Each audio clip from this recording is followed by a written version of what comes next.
Hello, hello. It's Emily Wardrop from Drop the War Life Coaching, and you are listening to Believe You Are a Good Mom. Because seriously, people, believing that you are a good mom, ooh, it's where it's at. So today we are talking about specifically listening. Okay. So I was just telling my husband that there's two kinds of friends. I have two kinds of friends. This is how I think about it. I have listening friends and talking friends. I'm a talker. So I get it. Talking friends. It's not a problem. It's totally fine. It's awesome. And as a talker, I am quote unquote working on listening more. And so I like to listen. I seriously care about people and I want to listen.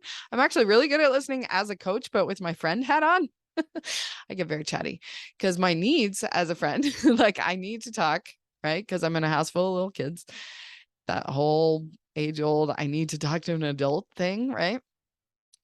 Plus, I say like women have however many words they need to say in a day. I'm like, let me just say those into a podcast instead because I have a need to speak. Okay, so I'm a talker and I love friends that are listeners because I love talking, right? And I also actually want to get to know my friends. So if I am like chatting it up at a play date, and then afterwards I'm like, I learned nothing about her. She knows way too much about me. And I still don't know her at all because she was a really good listener and question asker. Ooh, I love friends that are really good asking questions. And I just answer. And then they go home and I'm like, I know nothing about them. So this is what I'm working on, is being a better listener. But so that's what we're going to talk about today, specifically in regards to okay, so I mentioned the other day. Okay, so I have two daughters that have type 1 diabetes. And so I go on these Facebook groups. There's a lot of support for parents of kids with diabetes. As soon as your kids get diagnosed, like people out of the woodwork are like, "Oh, my sister has that. My kid, my aunt's cousin's whatever kid has that." And she would love to talk to you. Like everybody wants to support each other. It's so good. It's awesome. And I didn't want any of that. I was like, I need a process like alone, and like any more information is too much information because you get a lot of information. So your kid gets diagnosed, you're at the hospital for like days on end, just learning about how to manage blood sugar levels and things. And it's a lot, like overload to the max. And so I was not, plus I've always kind of been like me about parenting Facebook groups.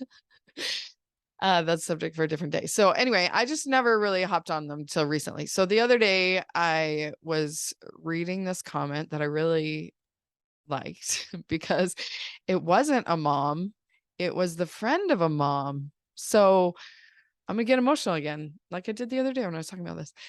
This is why I didn't want to talk about type 1 diabetes, because I cry a lot when we talk about diabetes. It's all very fresh and new and lots of emotion, and that's fine. We're all about feeling emotions here, so it's fine. Anyway, so this lady gets on a Facebook group for type 1 diabetes moms, like, or parents or something, right? And she doesn't have it. She's like, her friend has a daughter who's just been diagnosed. I can't get over how nice this was of her.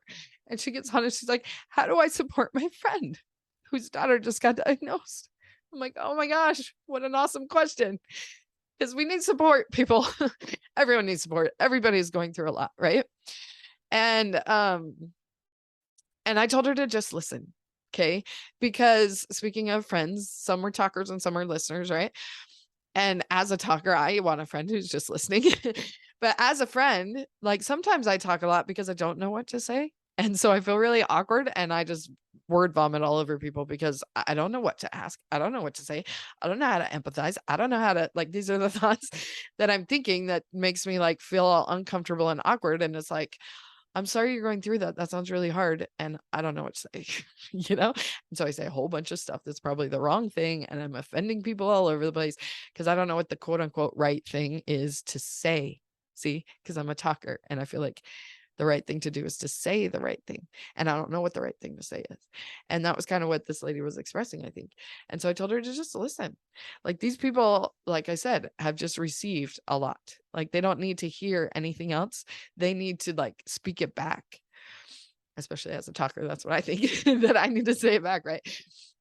I need to explain to somebody else how to do what the doctor just taught me, because, you know, the best way to learn is to teach somebody else. So it's like, I need to like be like, holy cow, I have to do this to count the carbs and I have to do that and blah, blah, blah, blah, blah, blah, blah, blah. Like I need to complain. I need to process. I need to speak it out loud. And so chances are your friend may be a talker too.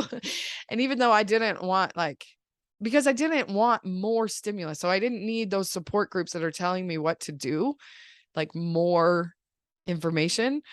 All I want to do is like, I just want somebody to listen. Right. And so as a friend, whether it has anything to do with diabetes or not, listening is just such a great skill. So I got this bookmark from my friend in high school. It's not like she like gave it to me like this is a hint. I don't know, maybe she did actually. But it says, and it's haunted me ever since, that talking is sharing and listening is caring. So I was like, I'm very good at sharing. Now can I get better at caring? Like, but I do care. I do. And I do a lot of talking. Anyway, so just listen. Okay. People just need to be heard. People want to be heard, understood, validated, empathized with. All the words that stress me out that like, I don't know how to do that. But the point is I can just close my mouth and smile and nod, right? And maybe like furrow my brow when appropriate. And it's like, it's so dumb that I have this thought, I don't know how to empathize, but I'm also like a total sympathetic crier. Like these are identity statements, right? We always talk about identity. And so I've like put myself in a box. That's what I think of as labels. And identity statements can become labels sometimes, you know, like, and I feel like I'm trapped in a box when I'm labeled, like don't label me. And so if it's like an expansive identity statement, like I am a good mom, that doesn't feel trapped. That like for me, I mean, thoughts are like clothes. You just try it on to see if it works for you. But yeah. So just listen. Just listen to this podcast and then go listen to your friends. And maybe they're a listener too. And so they're not that comfortable talking. So ask a question. And who knows what that question could be? Tell me more is a really good question. It's kind of a statement, but it's a really helpful thing to say with your kids too. Oh yeah, we're talking about parenting, right? So just listen to your kids. Holy, we talk way too much to our kids. All the time, just all the time. Way too many words. Just listen. Just say, tell me more and listen. And if you don't know what to say to your kid because you don't know where the heck that came from, what is going on for them, then just say, tell me more and listen. And if they don't want to talk, that's fine. They possibly don't want to talk. One of the reasons could be because you don't listen. I don't talk to people that don't listen to me. Like I know who my listeners are and I will talk their ear off. And if I don't feel safe talking to you, it's because I've labeled you as not a good listener, like in my brain. I can see my brain really well. So a lot of unconscious thoughts become conscious. So I am not like consciously thinking, I'm not going to talk to you because you don't listen to me. But subconsciously, like that's down there. I've like dug that up. And so that could possibly be happening for your kid too. And so you just got to give them a lot of experience in not talking so much, in listening so that they trust that you will listen to them. And trust me, I have a house full of littles. I know how hard it is to listen to all of them all at once. So my son doesn't like telling me about school, and now he has a bye because his sisters are at school and they sure do want to tell me all about everything all at the same time. So both of them are showing me all the papers in their backpacks and everything they did all day long at school. He's like, I'm out of here. I don't have to have the Spanish Inquisition anymore, you know, because when he was the only one in school, I wanted to hear all about it. I still want to hear all about it, but I have to like listen to them first and then go hang out with him, like a chill. We're just like building a Lego set together and just wait that maybe he might want to say something.